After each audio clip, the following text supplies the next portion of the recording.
እንምጣ፣ እጃችን ለእግዚአብሔር እንስጥ። ወደ አባታችን ወደ እግዚአብሔር እንመለስ። ብንችል ከነ ጽድቃችን ከነ ቅድስናችን በቤቱ እንኑር። ካልቻልን ደግሞ ከነ ኃጢአታችንም ቢሆን ወደ እግዚአብሔር እንምጣ። ከነ በደላችንም ቢሆን ወደ እግዚአብሔር እንመለስ።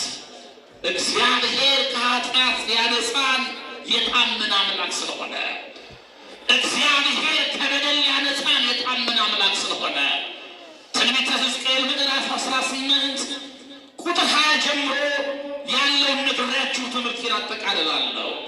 እንዲህ ይላል፣ ኃጢአተኛውም ይላል ካደረጋት ኃጢአት ሁሉ ቢመለስ፣ ትእዛዜንም ሁሉ ቢጠብቅ፣ ፍርድንና ቅን ነገርን ቢያደርግ ፈጽሞ በሕይወት ይኖራል እንጂ አይሞትም ይላል።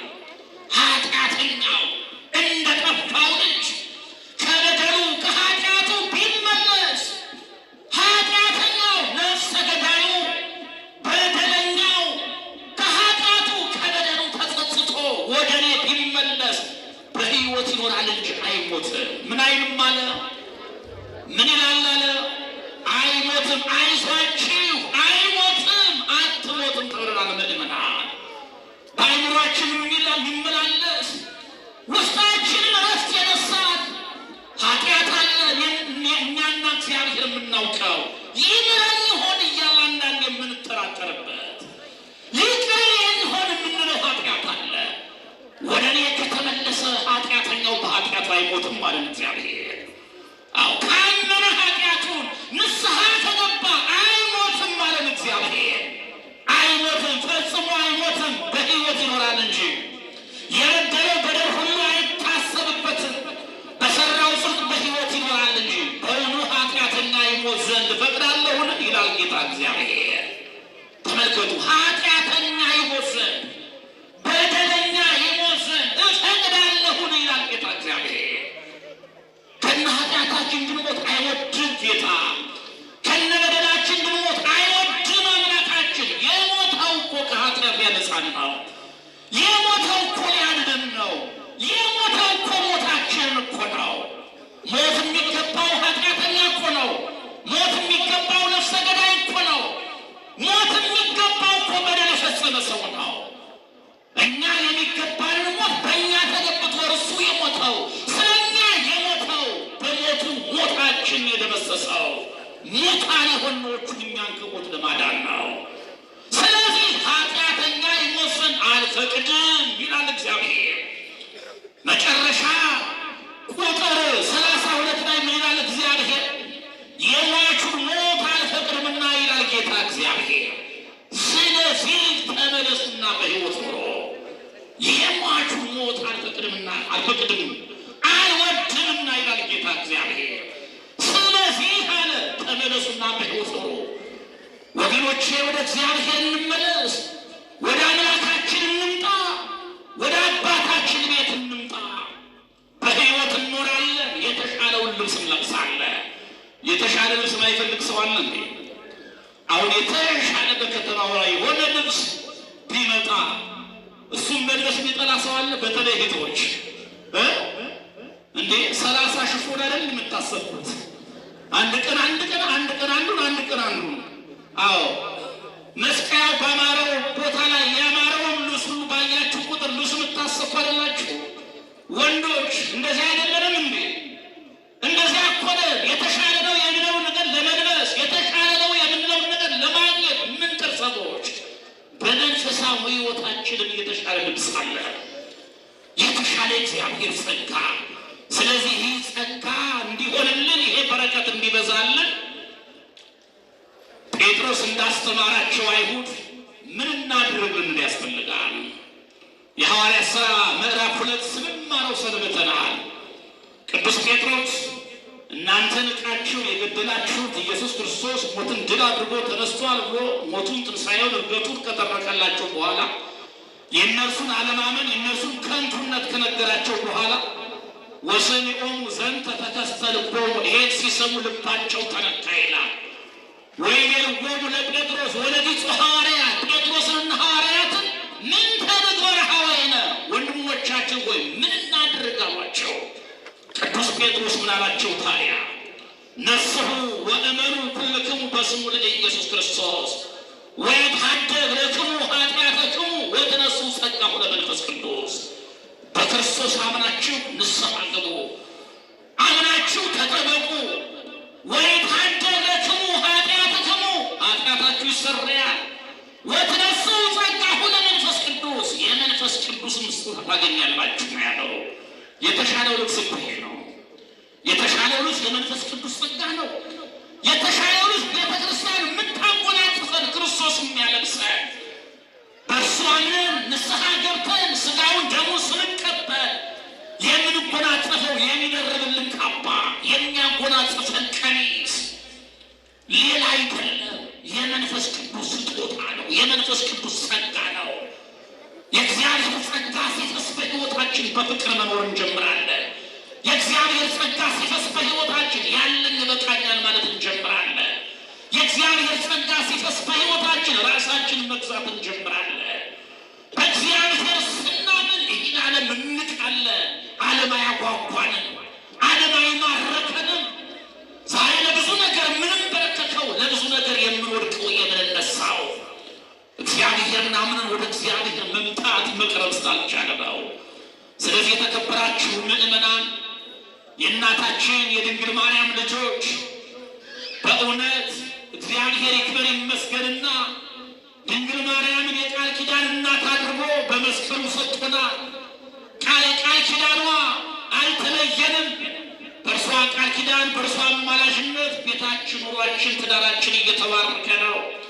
ነገር ግን የእግዚአብሔርን ቸርነት አምነን ደግሞ በሰማያዊ ሕይወታችንን መንግሥቱን ለመውረስ እርሷ ባለችበት ለመኖር አባታችን ባለበት ለመኖር ዛሬ እርሱ ባለበት በቃሉን እየፈጸመን በቤቱ ልንኖር ያስፈልጋል።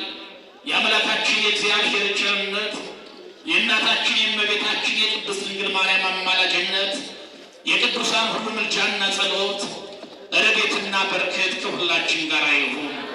ያስተማረን የመከረን የተናገረን ጌታ በቃሉ እንዲያጸናን ለሥጋው ለደሙ እንዲያበቃን ቅዱስ ፈቃዱ ይሆንልን። የእናታችን የቅድስት ድንግል ማርያም አማላጅነት የቅዱሳን ሁሉ በረከት አይለየን። እንኳን ደስ አላችሁ፣ እንኳን መጣችሁ ወደዚህ ቦታ ይበላል። እኔ በጣም ገርሞኛል። እንዲሁ በጾመ ፍልሰታ ብቻ ነበር አልፎ አልፎ መጣ የነበረውና በወሩ እንዲህ ይሆናል ብዬ አስቤ አላውቅም። ለካ ሁል ጊዜ እንዲህ ነው። ለካ የእናታችን ቤት ሙሉ ነው። ለካ እግዚአብሔር የሰማይ ደጅ አለው። ይህን ቦታ የሰጠን ይህን ቦታ የባረከልን የእናታችንን ስም የእናታችንን ቃል ኪዳን በዚህ ቦታ ያከበረ ያነገሰ ጌታ አሁንም ስሙ ለዘላለም የተመሰገነ ይሁን። የተከበራችሁ ምዕመናን ገዳሙ በብዙ ልማት ውስጥ እንደነበረ እንዳለ መረጃው አለኝ። በእውነት ክቡር አባታችን መላከማዊ ቆሞስ አባ ገብረ ሥላሴ ጠባይ ያዩትን ከዚያው ፊት ለፊት የሚናገሩ የሚያርሙ የእውነት አባት ናቸው። ወደኋላ መጥፎ ነገር የላቸውም። ወደኋላ የሚናገሩት ነገር የላቸውም። አንድ ጥሩ ክርስቲያን የሚኖረው ኑሮ የሚኖሩ የእውነት አባት ናቸው። የወንጌል ልብ ነው ያላቸው። ይሄ ገዳም ብዙ ልማት ውስጥ እንዳስገቡት ብዙ ስራ እየተሰራ እንደሆነ ገዳማውያኑ በየቦታው ሳገኛቸው ሁሌ ይናገራሉ። ስለዚህ የሚነግሩን ይሄን አድርጉ የሚሉት የሚቀሰቅሱት ገዳሙ በልማት እንዲያድግ አባቶች እንዳይፈልሱ ለጸሎት እንዲተጉ ለእኛ እንዲማልዱ እንዲሁም ገዳሙ የሀገር በረከት ስለሆነ ክብሩን ጠብቆ እንዲኖር ነውና እኛም እንድንጸድቅ እንድንባረክ ነውና አባታችን ቆሞሱ የሚሰጡንን ቃል ተቀብለን አቅሙ ያለን ሁሉ እግዚአብሔር በሰጠን ልክ እግዚአብሔርን እንዳገለግለው ይገባል። እግዚአብሔር ለዚያ እንዲያበቃን ቅዱስ ፈቃዱ ይሆንልን። ይቆየን።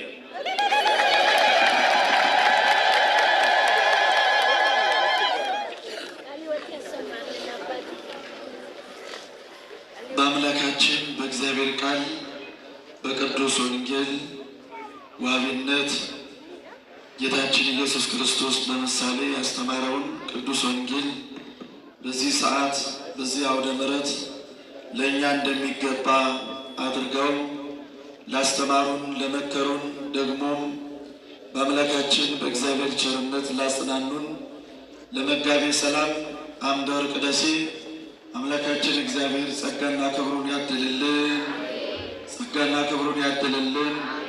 ቤተሰባቸውን ይባርክልን። የሥራ ዘመናቸውን የአገልግሎት ዘመናቸውን የተባረከ ያደርግልን። የእናታችን የቅድስት ድንግል ማርያም ምልጃዋና በረከቷ ከእርሳቸው ጋር ይሁን። ስንማረው እንደቆየን ወንጌለ ሉቃስ ኃጢአተኞችና ቀራጮች ሊሰሙት ወደ ኢየሱስ ክርስቶስ ይቀርቡ ነበር። ፈሪሳውያንና ጸሐፍት ደግሞ ዝሰ ይትወከፍ ኃጥአነ፣ ይህስ ኃጢአተኞችን ይቀበላል ብለው አንጎራጎሩ ወይም ደግሞ አሙት ይላል።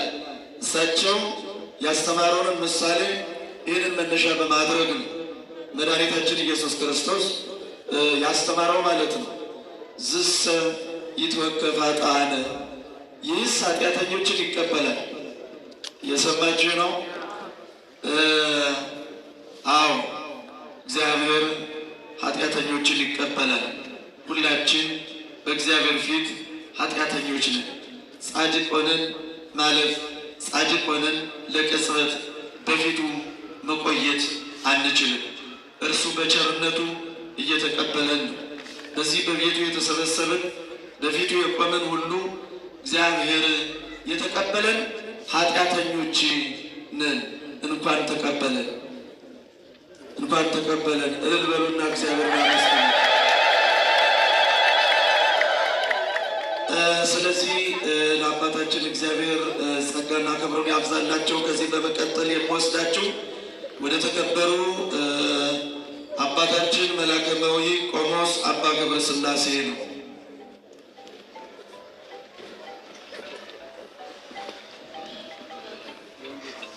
እሺ፣ መምህራችንን ቃለ ሕይወት ያሰማልን፣ ቃለ ሕይወት ያሰማልን። አሜን። ሁላችንን አብሮ ያሰማል። ያው ተሳስቻለሁ ማለት ነው። በደንብ በሚገባ በሚጣፍጥ አንደበታቸው አዲስ የሆነ ነገር